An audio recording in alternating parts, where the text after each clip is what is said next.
Hello friends, कैसे हैं आप लोग। रैंकर्स में आप लोग का बहुत बहुत स्वागत है। दोस्तों, जैसा कि जानते हैं कि कल 67 बीपीएससी प्री का एडमिट कार्ड जारी कर दिया गया है और 30 सितंबर को एग्ज़ाम होना है। ऐसे में मात्र आपके पास 10 दिन बचे हैं। अब इन 10 दिनों में क्या पढ़ें, कैसे पढ़ें कि 100 प्लस आपका स्कोर हो, इन्हीं भी मुद्दा पर आज चर्चा करना है अभी।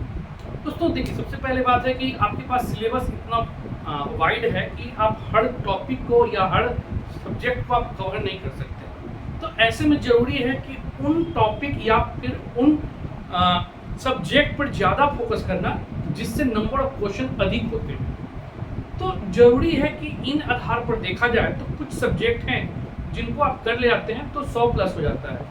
और खासतौर पर देखिएगा कि रेलवे वाले जो स्कोर करते हैं इसके पीछे भी कारण यही होता है, उनको हर सब्जेक्ट पर ज़्यादा पकड़ नहीं होती है, लेकिन जो सब्जेक्ट पर पकड़ है उस पर निश्चित तौर पे वे अच्छे कर ले जाते हैं। यही कारण है कि उनका हमेशा 110 प्लस 108 प्लस इस तरह से रहता है। तो आइए बात करते हैं कि किन किन मुद्दा को आपको देखना है और किन किन बुक को फॉलो करना है इस संदर्भ में। दोस्तों सबसे पहले इसमें देखते हैं, बात करेंगे करेंट का।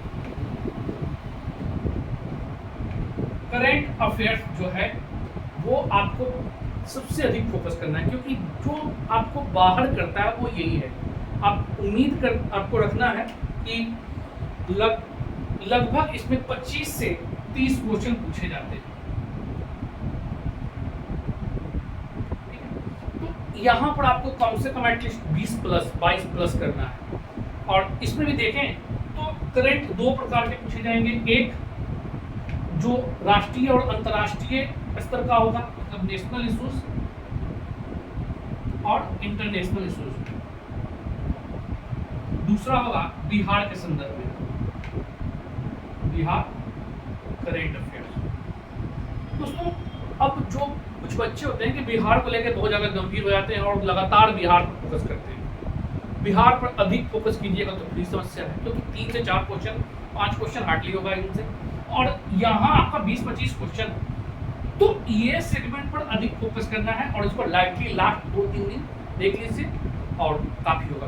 वो भी मेन मुद्दा कभी भी देखिएगा डेप्थ में जाकर नहीं पूछती है, जो बहुत ज़्यादा हाईलाइटेड हो करंट अफेयर्स का बिहार के संदर्भ में वही पूछा जाता है। तो ये आप देख लीजिएगा। तो लगभग आप अगर लेके चलें तो अगर बिहार हटा देते हैं तो लगभग 25 क्वेश्चन लेके चलिए कि करंट से आपका रहेगा। इसके बाद फिर आप दूसरा क्वेश्चन टॉपिक है जो इम्पोर्टेंट है और बाहर करने का चांस ज़्यादा रहता है, तो उससे दिक्कत होगी। तो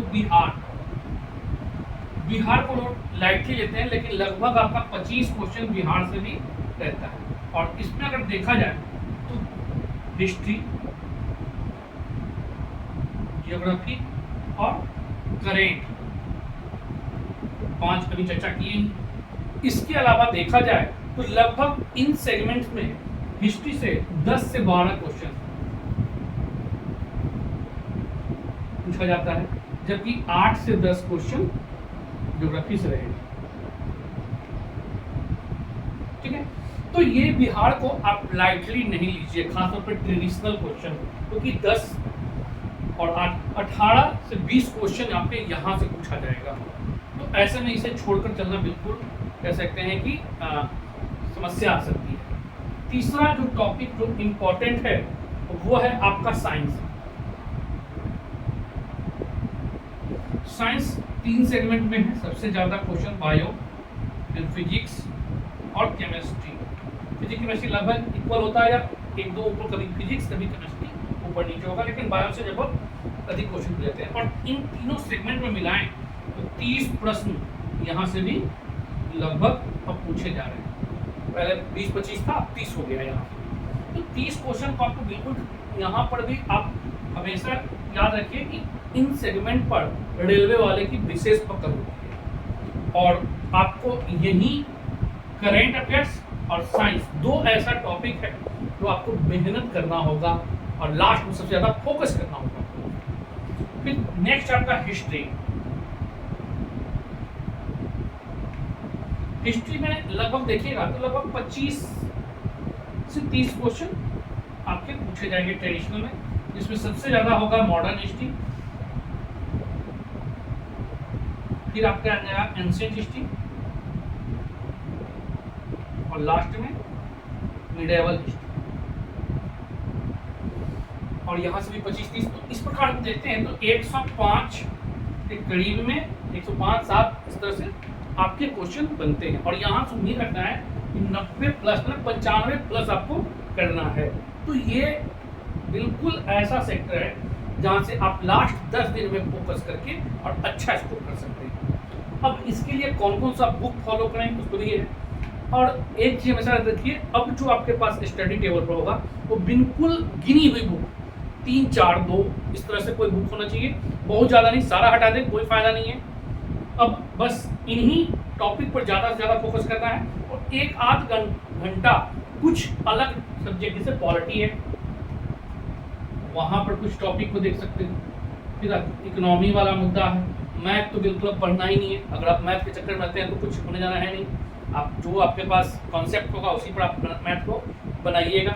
और फिर उसके बाद ज्योग्राफी जो इम्पोर्टेंट है, लेकिन इतना वर्सटाइल है इसमें, इतने सारे टॉपिक हैं कि कर ले पाना मुश्किल होगा, तो उसमें भी चर्चा करेंगे थोड़ा सा। अब हम इन मुद्दा पर आते हैं तो सबसे पहले होता है कि करंट के लिए क्या पढ़ें। तो करंट के लिए अब ज़्यादा बुक करने की जरूरत नहीं है, आप अपना नोट्स बनाए होंगे तो बहुत अच्छा है, आप अपने नोट्स को ज़्यादा फॉलो करें। अगर नहीं बना पाएँ तो सबसे ज़्यादा जो इम्पोर्टेंट है वो 3 बुक है, आप किसी एक को फॉलो करें, जिसमें आप पहला है स्पीडी, बेहतर बुक है, आप इसे कर सकते हैं। अगर स्पीडी नहीं, एडुटेरिया, अगर इन दोनों से कोई एक लीजिएगा। अगर रेफरेंस में चाहें थोड़ा सा चीज़ों पर टॉपिक पर चाहते हैं तो पीडी का आप देख सकते हैं, ऐसे पीडी है, घटनासार है, तो आप कोई भी देख सकते हैं। परीक्षा मंथन भी है, तो कोई एक बुक फॉलो कीजिए, घटनासार, परीक्षा मंथन, जो पढ़े हो आप। लास्ट में एक बार एडिटोरिया या फिर स्पीडी, दोनों से कोई एक बुक रेफरेंस के रूप में जनवरी 2022 से लेकर और जुलाई 2022 तक अच्छे से कोई दोनों में से एक बुक को देख लीजिएगा, जो आपका मंथली वाइज आता है बिल्कुल। और वो भी में जो लगे कि बिल्कुल ऑथेंटिक है, ज़्यादा पूछने चांस है, उसे स्टार लगा लें फटाफट, क्योंकि एक बार, 2 बार, 3 बार आप उसको रिवीजन कर सकते हैं। तो स्टार लगा के जो टॉपिक पर होगा इस तरह से कर ले जाइए। अब आते हैं बिहार के संदर्भ में। तो बिहार के लिए अगर आपका नोट्स होगा तो सबसे बेहतर नोट्स है, क्योंकि लास्ट में आपका नोट्स ही काम देगा इन दोनों पर। और अगर नोट्स नहीं बना पाए हैं तो क्राउन की बुक बड़ी अच्छी मानी जा रही है, एक बार क्राउन देख लीजिए। ऐसे बहुत सारी बुक हैं, लेकिन कहते हैं ना क्राउन थोड़ा अच्छे से निकाला सा है, देख लीजिएगा। अब ज़्यादा मोटा बुक पढ़ने की जरूरत नहीं है, इसमें भी मॉडर्न हिस्ट्री खासतौर पर देखिएगा तो 1857 के बाद से काफ़ी ज़्यादा पूछा जाता है, ठीक है। अब आते हैं करंट अफेयर, बिहार का करंट अफेयर। तो बिहार का करंट अफेयर्स के लिए दोस्तों अगर आप नोट्स बनाए हैं तो ठीक, नहीं तो जो घटनासार वगैरह में या फिर आपका परीक्षा मंथन वगैरह में देखे हैं या कि इसमें बेहतर तरीके से निकाला था बीच में शुरू का पार्ट में कुछ करके करंट का, तो बड़ी अच्छी थी वो चीज़ें, तो आप उतना भी देख सकते हैं। अगर आप थोड़ा सा डेप्थ जाना चाहें तो स्पीडी का एक करंट आया था बिहार का स्पेशल में, तो वो बहुत हमें अच्छा लगा था बिहार में स्पीडी का, वो आप देख सकते हैं, लेकिन फटाफट ज़्यादा मेहनत उस पर करना नहीं है। तो ये आप बिहार संदर्भ में देख सकते हैं। साइंस में दोस्तों थोड़ा सा आपको अलग स्ट्रेटजी अपनानी पड़ेगी, उसको आप 2 टाइम, जो साइंस बैकग्राउंड के बच्चे नहीं हैं वो 2 टाइम देखें, और ये बहुत ज़रूरी है 2 टाइम करना, क्योंकि आपको साइंस पे पकड़ होनी चाहिए।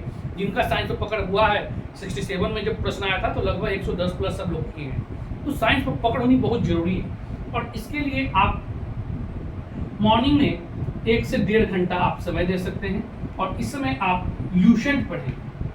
ल्यूसेंट में भी समान अध्ययन वाली, समान विज्ञान वाली नहीं, क्योंकि बहुत ज़्यादा डेप्थ है, उतना समय भी नहीं है और ज़रूरत भी नहीं है। तो पहले 1.5 घंटा आप दे, 1 से 1.5 घंटा ल्यूसेंट पे बिल्कुल फोकस करते हुए, और फिर शाम में या रात में, जब भी लगे शाम या रात में, आपको 1 घंटा घटना चक्र देखना है। बहुत अच्छी बुक है ये घटना चक्र वाली, तो आपको 1 घंटा घटना चक्र देखना है, जो देखना ही है। व्याख्या है, थोड़ा बहुत जो लगे डाउट वहाँ व्याख्या भी क्लियर है, बहुत अच्छी बुक है ये। और निश्चित तौर पे आपको 2 से 3 घंटा साइंस पर देना होगा, मान के चलिए जितना आप करेंट पर फोकस कर रहे हैं, हिस्ट्री पर फोकस कर रहे हैं, साइंस पर उतना ही फोकस करना होगा, तभी आपका रिजल्ट बेहतर होगा। 110 प्लस 108 प्लस इस तरह से कर ले जाइएगा। अब आते हैं बात फिर हिस्ट्री का, हिस्ट्री में क्या करना है दोस्तों। मॉडर्न हिस्ट्री पर सबसे ज़्यादा फोकस करना है। मॉडर्न हिस्ट्री में आपका अगर नोट्स हो तो सबसे अच्छा है, नोट्स बनाए भी होंगे बहुत लोग। अगर नोट्स है तो नोट्स ठीक है, देखिए घटना चक्र जरूर लगा लीजिए इसका। लुसेंट काम नहीं करेगा क्योंकि लुसेंट में बहुत सारी ऐसी चीजें हैं जो हिस्ट्री में देखते हैं डेप्थ ले जाता है, तो देखना है देख लीजिए, लेकिन घटना चक्र जरूर देख लीजिएगा। बहुत अच्छी बुक है, कम समय में है, बेहतर तरीके से हो। एंशिएंट हिस्ट्री के लिए लुसेंट काफी है, और बाद में घटना चक्र अगर लगाएं तो लगाएं, नहीं लगाएं कोई दिक्कत नहीं है, बहुत ज़्यादा डेप्थ नहीं जाता है, बहुत इजी क्वेश्चन होता है, लुसेंट से कवर हो जाएगा। मिडेवल के लिए भी लुसेंट काफ़ी है। इतना आप कर ले जाते हैं तो आपका 105 प्लस आपके अच्छे से आएंगे। अब इसके बाद दोस्तों अदर जो सेगमेंट हम बोले थे उसमें भी देखते हैं, थोड़ा सा चर्चा कर लेते हैं कि पॉलिटी, इकोनॉमी और ज्योग्राफी वगैरह से क्या क्या अगर पूछना है तो देख सकते हैं। तो पॉलिटी के लिए दोस्तों अगर मान लीजिए आपके पास समय नहीं मिल पा रहा है तो 3 टॉपिक देख लीजिएगा। पहला इसमें संसद, पार्लियामेंट, संसद का 3 अंग, प्रेसिडेंट राष्ट्रपति, लोकसभा और राज्यसभा, और इसका कार्य प्रणाली कैसे कैसे होती है यहाँ से देखिएगा, क्वेश्चन हमेशा रहेगा। फिर है संविधान संशोधन जो इम्पोर्टेंट है, संविधान संशोधन, ये 2 कम से कम देख लीजिएगा क्योंकि यहाँ से नंबर ऑफ क्वेश्चन अधिक होते हैं, 5-4 इस प्रकार के प्रश्न यहीं से पूछे जाएंगे 10 क्वेश्चन में, तो ये देख लीजिएगा। इसके अलावा अगर हम इकोनॉमी की बात करें तो इकोनॉमी में भी कुछ टॉपिक जैसे जनगणना आपका रहना ही रहना है, ये देख लीजिए। फिर है खनिज संसाधन,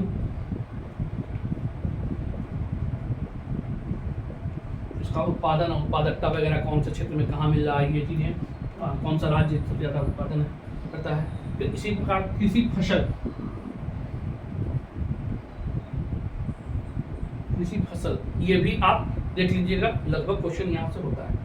फिर अगर हम ज्योग्राफी की बात करें तो इसमें इंडियन ज्योग्राफी पे फोकस करें क्योंकि वर्ल्ड ज्योग्राफी बहुत ज़्यादा वाइड है और इतना कम समय में संभव ही नहीं कर पाना। तो जो आप पढ़े होंगे पहले से कॉन्सेप्ट है वो तो है ही। अगर इंडियन की बात करें तो पर्वत, पठार, नदी तो देख ही लीजिएगा, रहता ही है, नदी परियोजना, ठीक है, नदी परियोजना, और थोड़ा बहुत टोपोग्राफी देखिएगा। पिछला बार 3-4 क्वेश्चन, 2 क्वेश्चन 3 क्वेश्चन था, तो टोपोग्राफी, ठीक है। पवन द्वारा 3-4 चीज देख लीजिएगा। पवन द्वारा जो बनने वाली स्थलाकृतियां हैं वो, नदी द्वारा, समुद्र सागर द्वारा बनने वाली स्थलाकृतियां, 3-4 इंपॉर्टेंट जो है, भूमिगत जल द्वारा बनने वाली स्थलाकृतियां, तो ये आप टोपोग्राफी स्थलाकृतियां को देख सकते हैं। और इसके बाद फिर वनस्पति, कौन से पेड़ पौधे कौन से क्षेत्र में पाए जाते हैं, तो इतना आप कर लीजिएगा। आप बहुत ज़्यादा है नहीं समय, तो फटाफट आपके 110 प्लस चले जाएंगे। तो इन चीज़ों को फॉलो कीजिए दोस्तों, और निश्चित तौर पे इस पर हम जो इम्पोर्टेंट वीडियो वगैरह है अगला में 2 से 3 दिन में सबका सब प्रोवाइड कर देंगे। और टेलीग्राम मेरा है, वहाँ पर भी जुड़ जाइए, रैंकर्स बुक नाम से है, वहाँ पर भी बहुत सारे प्रश्न लगातार दिए जाएंगे, लगातार आप इस पर काम करते रहिएगा। ठीक है दोस्तों, तो इतना आज के लिए काफ़ी है, फिर नेक्स्ट वीडियो में जल्दी मिलते हैं। Okay, thank you.